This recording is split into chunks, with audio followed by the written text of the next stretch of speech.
किशोरियों के माँ बापू तो हमेशा से अपनी समधी की चौखट पर नाक रगड़ते और आंसू बहाते आए हैं। पुरानी परंपरा है। हाँ, सदियों पुरानी रीत है।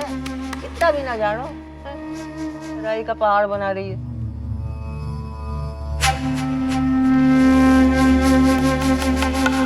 और तू सुन ले जानकी,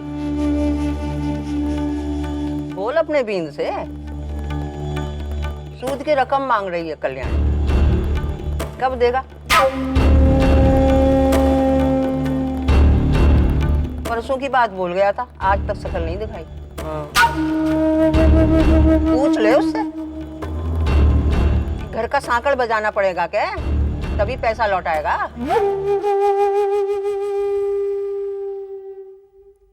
तू भी तो कुछ कह रही थी सुखिया की माँ। अरे बोल बोल, मैं भी तो सुनूं। माजी सा, अब तो बुरा मान गए। हमने तो बस यूं ही उड़ती हुई बातें सुनी थी, इसलिए हालचाल पूछने आ गए। पूछ लिया ना हाल, या और कुछ भी पूछना बाकी है? हाँ, घणी खमा माजी सा।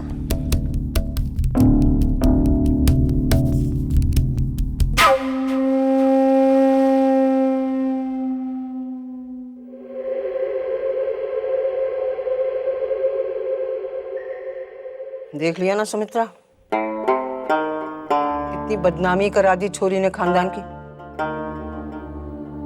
जिन्हें नाक पे बैठी मक्खी उड़ाने तक की हिम्मत ना होती थी, आज हंस रहे हैं हमारे ऊपर, मजे ले रहे हैं। मगर मासा, घर की बात बाहर गई कैसे? किसने फैलाई होगी ये बात?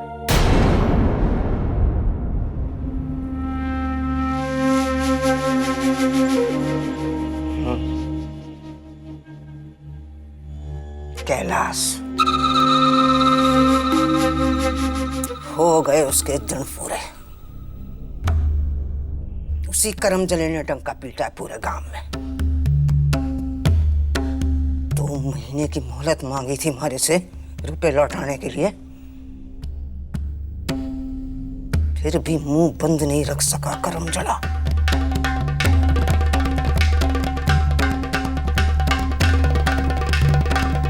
इस बार दुगुना सूद ना वसूला उससे, हमारा नाम भी कल्याणी नहीं।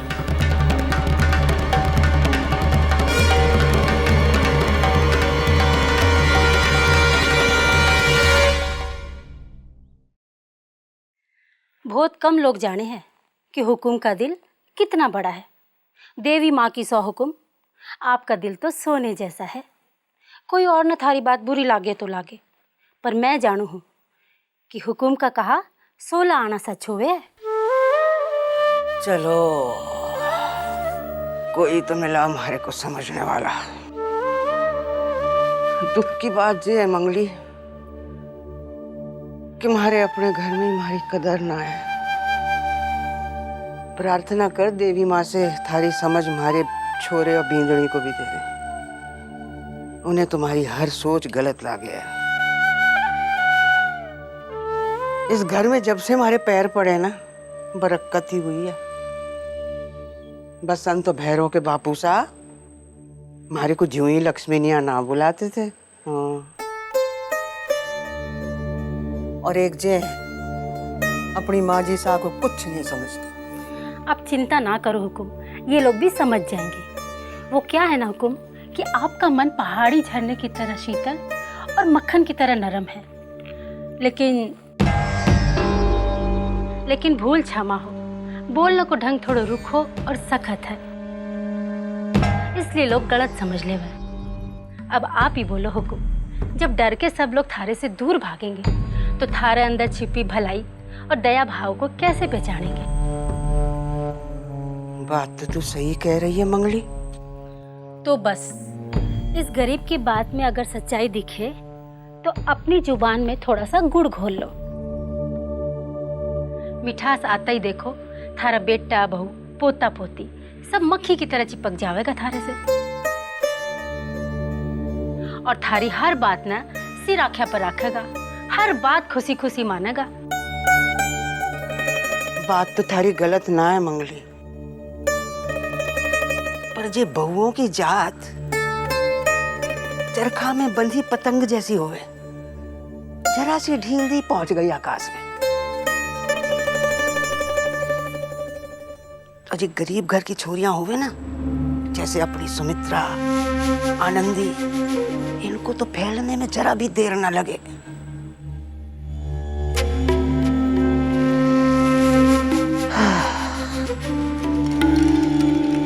अब सुमित्रा तो चलो पुरानी हो गई, घर के रंग में रंग ही गई,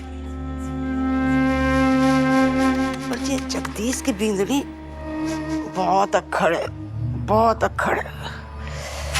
जरा सा मौका मिला नहीं कि बरसाती नाले की तरह बांध तोड़ दे रहे। पर ये भी मत भूलो हुकुम कि आपके पोते की बीननी लक्ष्मी है, लक्ष्मी।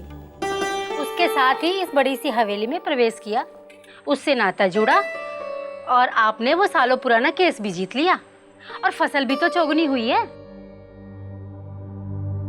उस धरती पर सोना उपजा है जिस पर साल भर का अनाज भी मुश्किल से पैदा होता था।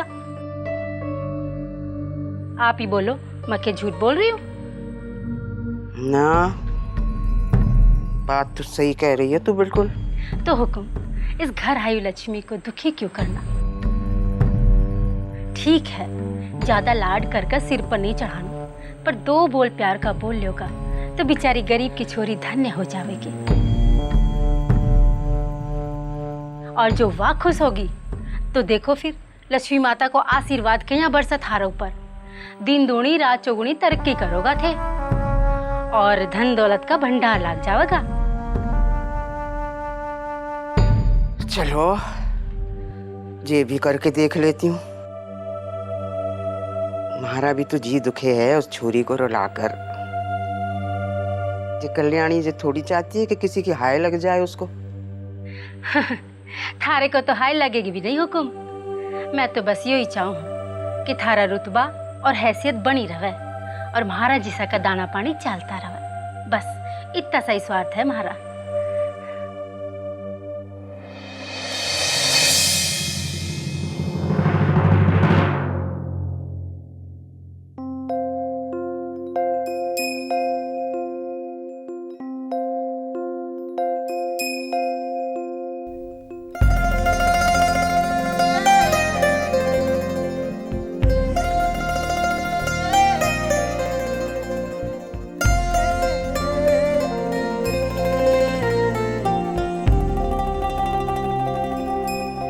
सासू माँ, मैं ताऊ जी को चाय देकर आती हूँ।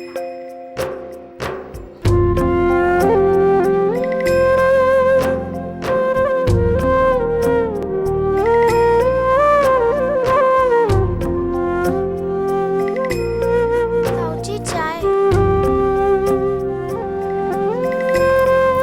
भाभी, तुम भी मेरे साथ खेलो ना। नहीं सुगना जीजी, बहुत सारा काम पड़ा है, मुझे काम करना है। अरे भाभी, काम करने में मैं तुम्हारी मदद कर दूंगी। चलो अभी खेलते हैं। नहीं जीजी, मैं अकेले ही कर लूंगी।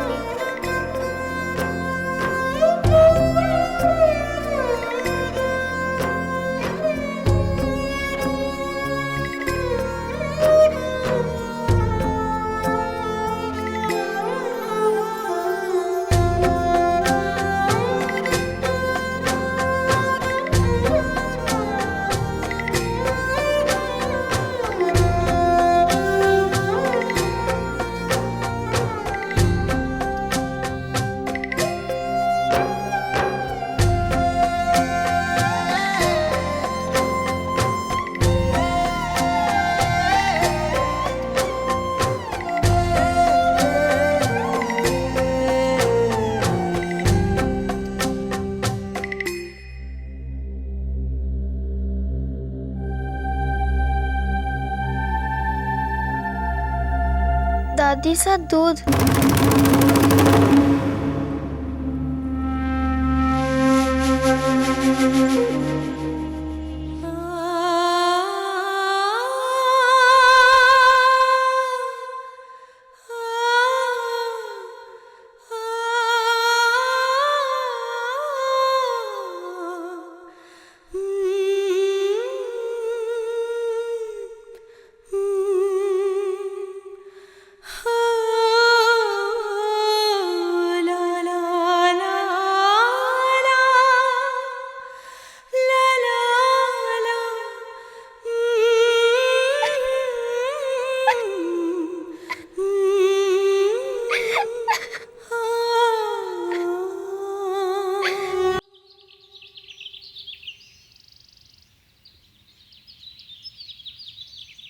हंसती खेलती बच्ची अचानक कैसे चुप सी हो गई है। पहले तो सारा दिन चहकती रहती थी और अब ऐसा लगता है जैसे घर में है ही नहीं। बहुत बड़ा अन्याय किया है हमने उसके साथ। तो सही कह रही है सुमित्रा। पहले कैसे हम सब के आगे पीछे घूमती रहती थी, अपने ढेर सारे सवाल लिए, मगर अब कुछ भी कहो तो सिर हिला देती है। ना कुछ पूछती है ना मांगती है। अपने माँ बाप का दुख देखकर उसने अपने मन को मार लिया है। हर पल कैसे अपनी इच्छाओं को दबाती होगी, अंदर ही अंदर घुटती होगी। बच्ची ही तो है, ब्याह हो गया तो क्या हो गया। मुझे तो यही डर लगा रहता है कहीं अपने आप को अच्छी बहू साबित करने में या अपने माँ बाप को शर्म से बचाने में आनंदी अपना बचपन ना खो दे।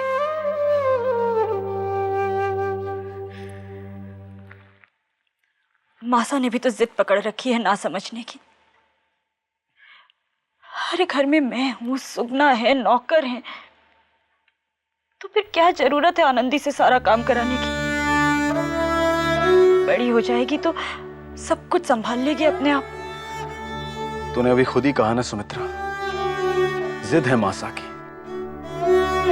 अरे बहुओं पर हुक्म चलाने की आदत है उन्हें दबाकर रखने का शौक है। जब उन्होंने अपने बेटों को अपने मन की नहीं करने दी तो फिर बहुओं को आजादी कैसे दे सकती हैं? और अगर आजादी दे दी तो दुनिया को पता कैसे चलेगा कि मासा इस घर की मालकिन है? उनकी मर्जी के बिना अगर कोई पत्ता भी हिले तो उन्हें अपना अपमान लगता है। लेकिन ये तो गलत है ना। हाँ सुमित्रा, लेकिन ये बात मासा को कौन समझाएगा? तो क्या हम आनंदी के लिए कुछ नहीं करेंगे? इस तरह तो वो घुट घुट के मर।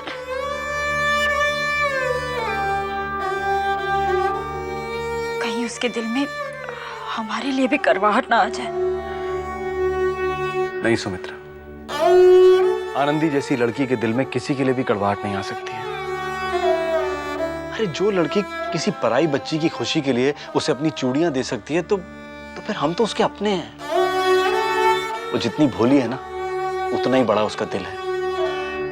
बस हमें एक बात का ख्याल रखना होगा कि आनंदी के साथ इस घर में कोई बुरा बर्ताव ना करे। सबका ख्याल है तुझे, बस मेरे दिल का हाल ही नहीं समझ पाती। कैसे एक एक दिन गुजरता है लेकिन तुझे कोई चिंता ही नहीं। चिंता कैसे नहीं, सब समझती हूँ मैं। जितना तुम मुझे याद करते हो उससे कई ज़्यादा मैं तुम्हें याद करती हूँ।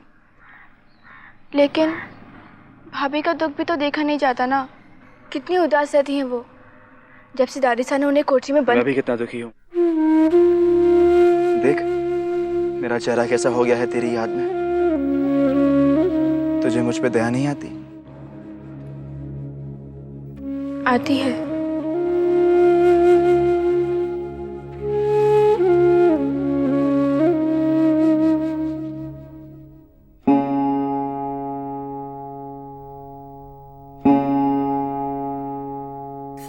क्या कर रहे हो? अभी तक हमारा गौना नहीं हुआ है और गौने से पहले ये सब करना पाप है। तो तू ही बोल, कब होगा हमारा गौना? मैंने माँ से बात की थी लेकिन वो मेरी सुनती ही नहीं। अब तुम ही बताओ मैं क्या करूं? फिर से बोल, बार बार बोल। कभी ना कभी तो थक कर तैयार होंगी। आज घर जाके बात करना। अभी कैसे? अभी तो सब भाभी के कारण। हाँ हाँ, तो सिर्फ अपने भाई और भौजाई के बारे में ही सोचती रहे और खुद छुप छुप कर अपने बीन से जंगल में मिलना। कब तक चलेगा ये सब सुगना? मेरे गांव के सारे लड़कों का गौना हो गया, ब्याह के मजे ले रहे हैं खुशी खुशी, और उनमें से कितने तो बाप भी बन गए और एक मैं ही हूँ जो अपनी बीनने के पीछे जंगल जंगल भटक रहा है। सब तेरे माँ बापू की जिद के कारण। बुढ़ापे तक क्या मैं तेरा इंतजार करते रहूंगा? और अपनी सोच, तेरा मन नहीं करता मेरे साथ रहने को, है कि नहीं?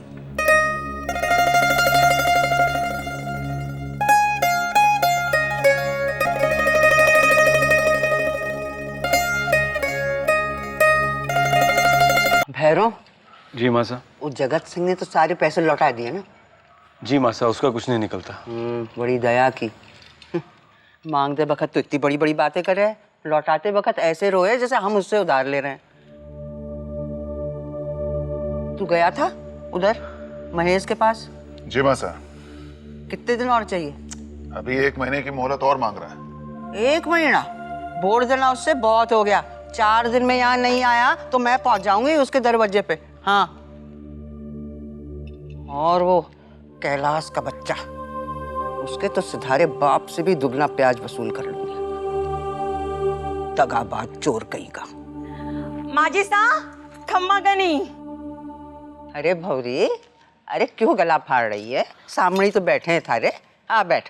माजी सा मन करता है सारे गांव में ढिंडोरा पिटवा दूं। हाँ। अरे बाबरी, अब कुछ बताएगी भी? लो, इतनी दूर चल के बात ही तो बताने आई हूँ। मैं आपके लिए बड़ी अच्छी खबर लाई हूँ। लो देखो, और बताओ, है ना आपकी बिंदनी बनने लायक?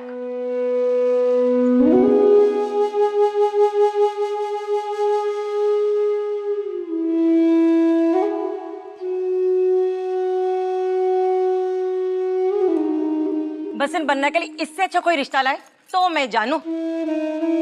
बहुत ही सुंदर और इतनी कम उम्र है छोरी की, जैसे आप ढूंढ रहे थे बिल्कुल वैसी। आपके तो भाग खुल गए बसन बनना, इस उम्र में ऐसी छोरी।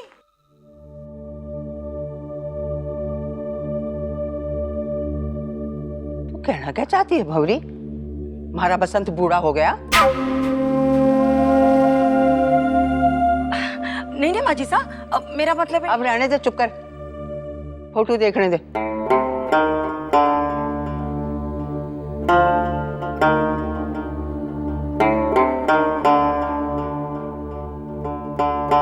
फोटो में तो सुंदर लागे है छोरी, पर रूप से क्या होगा? गुण भी तो होने चाहिए। रूप का क्या 2 दिन में ढल जाए? जो गुणी हैं, जो जिंदगी भर काम आवे हैं। तो एक काम कर भवरी, जा और जाकर छोरी के लक्षण, चाल चलन, खानदान के बारे में पता कर। सब बातों में तसल्ली हो जाए ना तो चट मंगनी पट ब्याह। क्यों बैरो, ठीक कह रही हूँ ना?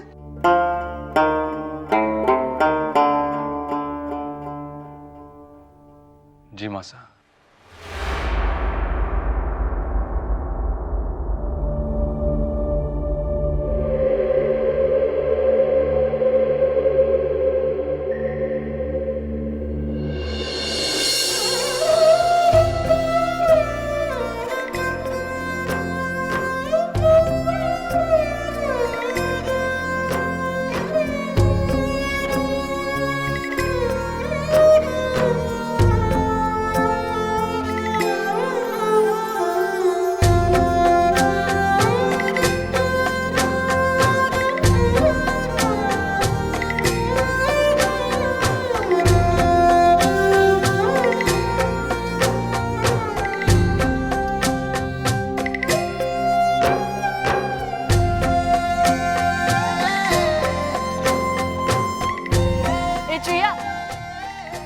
अब मेरी किताब भी मत चुरा लेना, जैसे पैसे चुराए थे पूजा घर से।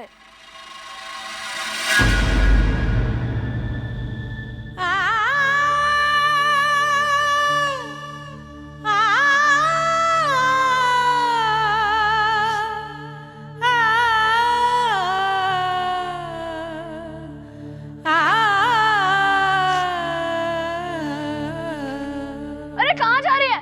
मैं तो बस ऐसे ही कह दिया। अरे सुन तो। भगवान जी, सब मुझे चोर क्यों कह रहे हैं? मैंने चोरी थोड़ी ना की थी। आपसे कहा तो था कि उधार ले रही हूँ, बाद में लौटा दूंगी। याद है ना आपको? फिर सब सब मुझे चोर क्यों समझ रहे हैं? आप उन्हें कह दो ना भगवान जी कि मैं चोर नहीं हूँ। कोई मेरा विश्वास नहीं करता। माँ बापू भी गुस्सा हो गए। किसके साथ बात करूं मैं? किसके साथ खेलूं? माँ कहती है आप सबकी सुनते हैं, पर मेरी क्यों नहीं सुनते?